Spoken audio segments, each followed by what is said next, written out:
I rise today on a matter of urgent national importance.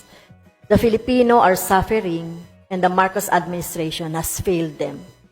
The latest Social Weather Station survey, or the SWS survey, reveals that 63% of the Filipino families now consider themselves poor, the highest rate in over 2 decades.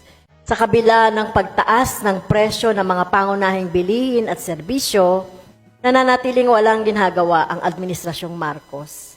Pinahayaan ang mga Pilipino na magdusa.